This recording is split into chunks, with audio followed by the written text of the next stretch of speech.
मुख्यमंत्री फडणवीस आणि विदर्भातून निवडून आलेल्या सर्व भाजपा आमदारांचा आज नागपुरात नागरी सत्कार. केंद्रीय मंत्री नितीन गडकरींच्या हस्ते सत्कार सोहळ्याचं आयोजन. शहराची हद्दवाढ झालेली असल्यामुळे पुण्यासाठी 2 महापालिका आवश्यक. निर्णयासाठी उशीर चालणार नसल्याची चंद्रकांत पाटील यांची भूमिका. लाडक्या बहिणींना सरकारकडून योजनेचा 6वा हप्ता मिळण्यास सुरुवात. मात्र त्यांचे फॉर्म भरून देणाऱ्या अंगणवाडी सेविका प्रति फॉर्म मागे मिळणाऱ्या 50 रुपयांपासून वंचित. लाडकी बहीण योजनेच्या नव्या नोंदणी संदर्भात अद्याप कोणताही निर्णय झाला नाही. महिला आणि बाल कल्याण मंत्री आदिती तटकरे यांची एबीपी माझाला माहिती. नाणार ग्रीन रिफायनरीवरनं नारायण राणे आणि दीपक केसरकर यांच्यात मतभिन्नता. रिफायनरी 100% होणार नारायण राणेंचं मत, तर ही रिफायनरी ग्रीन रिफायनरी आहे का नाही हे तपासून पाहावं लागेल, केसरकरांचं वक्तव्य. फडणवीस हे माझ्यासाठी श्रीकृष्णासारखे, मंत्रिपद मिळालं नाही म्हणून नाराज होऊ नका, आपला माणूस मुख्यमंत्री झालाय, गोपीचंद पडळकरांचं कार्यकर्त्यांना संबोधन. जयंत पाटील यांची आता सरकारविरोधात लढण्याची हिंमत नाही. भाजप आमदार गोपीचंद पडळकरांचा जयंत पाटलांना टोला. तसंच जयंत पाटलांच्या विधानसभेतल्या भाषणावरनं वाटतं ते महायुतीत येणार आहेत, पडळकरांचं वक्तव्य. आज भाजप मोठा पक्ष झालाय, त्यासाठी मोठा संघर्ष करावा लागलाय. आताच्या कार्यकर्त्यांनी हे लक्षात ठेवावं. मिळालेलं यश हे आपलं नाहीये. गडकरींनी वर्तमानातील कार्यकर्त्यांना कानमंत्र दिला. एनडीएच्या प्रमुख नेत्यांची आज नड्डांच्या निवासस्थानी बैठक. आंबेडकरांच्या वक्तव्यावरनं झालेला वाद. 1 नेशन 1 इलेक्शनसह सध्याच्या राजकीय स्थितीवरती चर्चा होणार. दिल्ली विधानसभेसाठी काँग्रेसची उमेदवारांची दुसरी यादी जाहीर. आपचे मनीष सिसोदिया यांच्या विरोधात फरहाद सुरी यांना उमेदवारी, तर आतिशींच्या विरोधात निवडणूक लढवण्यासाठी अलका लांबांचा नकार, सूत्रांची माहिती. मणिपूर, बिहारसह मिझोरम, केरळ आणि ओडिशा या 5 राज्यांचे राज्यपाल बदलले. केंद्रीय गृहसचिव अजय कुमार भल्ला यांची मणिपूरच्या राज्यपालपदी, तर माजी लष्कर प्रमुख व्ही.के. सिंग यांना मिझोरमच्या राज्यपालपदाची जबाबदारी. शिवसेना उपनेते उदय हिरेंचं मालेगाव बाजार समितीतलं संचालक पद रद्द. बाजार समितीच्या मासिक सभेमध्ये 7 वेळा गैरहजर राहिल्यामुळे, तसंच 9 महिन्यांपेक्षा जास्त कालावधीमध्ये सक्रिय कामकाजापासून गैरहजर राहिल्यामुळे कारवाई. मनोज जरांगे आता परभणी आणि मस्साजोगला जाणार. जरांगे परभणीत सूर्यवंशी कुटुंबियांची भेट घेणार, तर मस्साजोगमध्ये देशमुख कुटुंबियांचंही भेट घेऊन सांत्वन करणार. परभणीमध्ये 32 तर अमरावती ग्रामीणमध्ये 243 शस्त्र परवाने. मग बीडमध्ये 1122 इतक्या मोठ्या प्रमाणात शस्त्र परवाने का, कोणाच्या वरद हस्ताने देण्यात आले, अंजली दमानियांची एक्सपोस्ट. बीडचं पालकमंत्रीपद कोणी घ्यायचं या संदर्भात अजित पवार एकनाथ शिंदेंसोबत बसून ठरवू, मुख्यमंत्री फडणवीसांची माहिती. बीडमध्ये कोणाचीही दादागिरी चालू देणार नाही, स्पष्ट केलं. संतोष देशमुख यांच्या हत्येच्या निषेधार्थ आज मराठा क्रांती मोर्चातर्फे मुंबईत आंदोलन.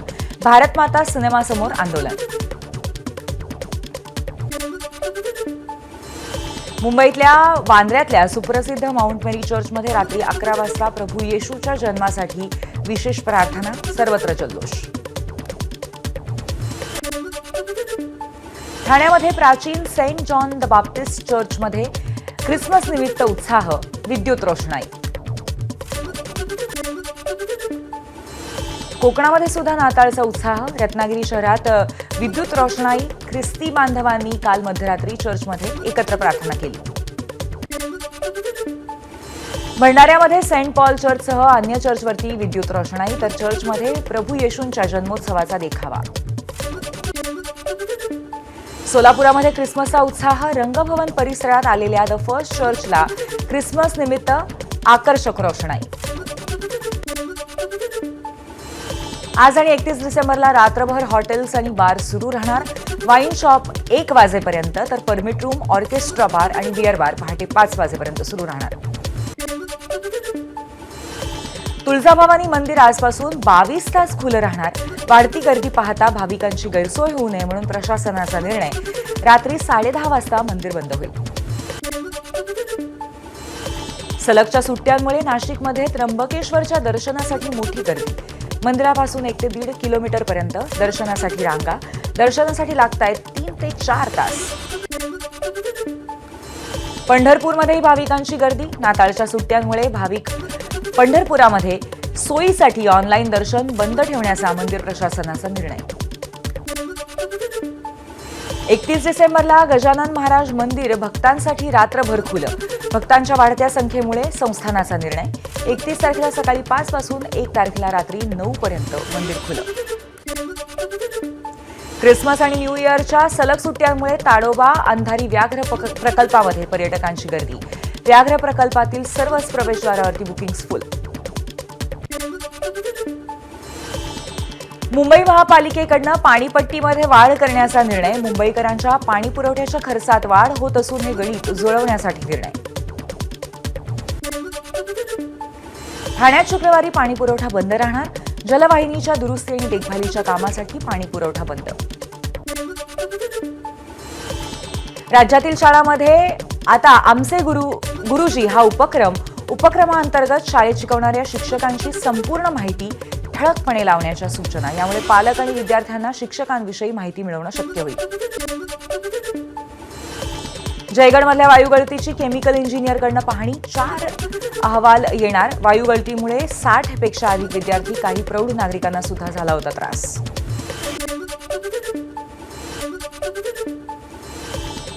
नाशिकच्या येवल्यामध्ये नायलॉन मांजाने पोलीस पाटलांचा कान कापल्याची घटना. गेल्या 15 दिवसात येवल्यात नायलॉन मांजामुळे 3 जण जखमी. नाशिकच्या पेठ त्र्यंबकेश्वर तालुक्यात भूकंपाचे सौम्य धक्के. हर्सुल, मानकापूर, आडगाव यासह आजूबाजूच्या गावात बसले धक्के. अचानक हालचाली जाणवल्यामुळे नागरिक भयभीत. नाशिकच्या देवळ्यात आठवड्यातील 3 दिवस रात्रीचा वीज पुरवठा. रात्री होणाऱ्या वीज पुरवठ्यामुळे शेतकऱ्यांची अडचण. रात्रीच्या थंडीत करावी लागते कांद्याची लागवड. नागपूर मुंबई समृद्धी महामार्गावरती केमिकल वाहतूक करणाऱ्या टेम्पोने घेतला पेट. सुदैवाने कुठलीही जीवितहानी नाही. यवतमाळच्या टिपेश्वर अभयारण्यातून आलेला वाघ सोलापूरच्या बार्शी अभयारण्य क्षेत्रामध्ये आढळला. पाणवठ्यावरती आलेला वाघ कॅमेऱ्यात कैद. धुळ्यात वर्षाअखेर पावसाची शक्यता. 27 आणि 28 डिसेंबरला तुरळक पावसासह गारपिटीचाही हवामान खात्याचा इशारा. अमरावतीमध्ये अटल बिहारी वाजपेयींच्या जन्मशताब्दीनिमित्त अटल दौडचं आयोजन. अटल दौड ही राज्यस्तरीय मॅरेथॉन आहे आणि या मॅरेथॉनमध्ये 3000हून अधिक स्पर्धकांचा सहभाग.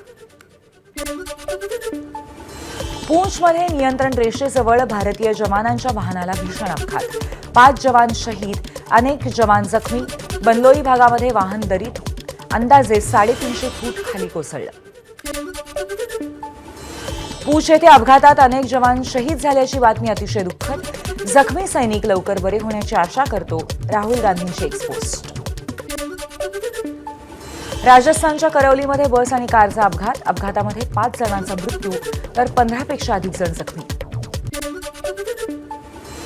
तिरुमलातील भगवान व्यंकटेश्वर मंदिरातील वैकुंठद्वार दर्शनासाठी ऑनलाईन तिकीट बुकिंगची सुविधा. तिकिटासाठी 300 रुपये मोजल्यास स्पेशल एंट्री दर्शन तिकीट. 10 जानेवारीला शुभ वैकुंठ एकादशी. रुपया आतापर्यंतच्या नीचांकी पातळीवरती. डॉलरच्या तुलनेत 7 पैसे घसरून 85.11 वरती बंद. परिणामी विदेशी वस्तू आता महागणार. पुढील वर्षी होणाऱ्या चॅम्पियन्स ट्रॉफीचं वेळापत्रक जाहीर. 23 फेब्रुवारीला दुबईत रंगणार भारत पाकिस्तान सामन्याचा थरार. उत्तराखंडमधील सोनगड आणि गंगोत्रीत बर्फवृष्टी. बर्फवृष्टीमुळे गंगोत्री राष्ट्रीय महामार्गात अडथळा. हिमाचल प्रदेशामध्ये पर्यटकांची गर्दी वाढली. कुलू मनालीमध्ये पर्यटकांच्या संख्येत सातत्याने वाढ. केदारनाथ धाम परिसरात 1.5 फूट बर्फवृष्टी. बर्फवृष्टीमुळे केदारधाममध्ये सुरू असलेल्या पुनर्बांधणीचं काम थांबवलं. उत्तराखंडमधील पिथौरागडच्या दर्मा आणि व्यास खोऱ्यामध्ये बर्फाची चादर. पारा उणेवरती गेल्यामुळे नदीचं पाणीही गोठलं. बोस्नियामध्ये जोरदार बर्फवृष्टी. रस्त्यांवरती मोठ्या प्रमाणावरती बर्फ साचला. नागरिकांची वाट काढताना कसरत. फ्रान्समध्ये नाताळचा उत्साह. पॅरिस शहरामध्ये कॅथलिक कॅथेड्रलमध्ये 2019 नंतर पहिल्यांदाच सामूहिक प्रार्थना. सुनीता विलियम्स यांनी अवकाशामध्ये साजरा केला नाताळचा सण. अंतराळवीरांसह ख्रिसमस साजरा करतानाचा व्हिडिओ शेअर केला. ग्रीसमध्येही ख्रिसमसचा उत्साह. आकाशकंदिलाच्या प्रकाशाने ग्रीस शहरातील आसमंत उजळला.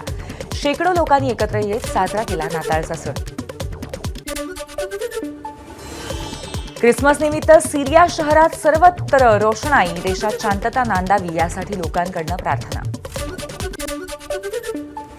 ख्रिसमस निमित्त USS कोलवरील शेकडो खलाशी समुद्रात राहिल्यानंतर मायदेशी परतले. 7 महिन्यानंतर कुटुंबियांना भेटल्यामुळे खलाशांच्या चेहऱ्यावरती आनंद ओसंडून वाहताना पाहायला मिळाला. व्हॅटिकन सिटीमध्ये ख्रिसमसच्या पूर्वसंध्येला पोप फ्रान्सिस यांनी सेंट पीटर बॅसिलिकाचं पवित्र द्वार उघडलं. पोप फ्रान्सिस यांच्याकडनं 2025 वर्षाचं औपचारिक स्वागत. रशियाचे राष्ट्राध्यक्ष पुतीन यांनी घेतली ताजिकिस्तानचे राष्ट्राध्यक्ष इमोमाली रहमोन यांची भेट. दोघांमध्ये व्यापार आणि आर्थिक विकासाला चालना देण्यावर चर्चा. गाझापट्टीवरती इस्रायली सैन्याकडनं अधूनमधून गोळीबार सुरूच. काल रात्रीही गाझापट्टीत अनेक ठिकाणी स्फोटांचे आवाज. ब्राझीलमध्ये चीनी कामगारांचा छळ. 150 कामगारांचा छळ आणि त्यांना गुलामासारखी वागणूक. 31 कामगारांसाठी एकच शौचालय. ABP माझा, उघडा डोळे बघा नीट.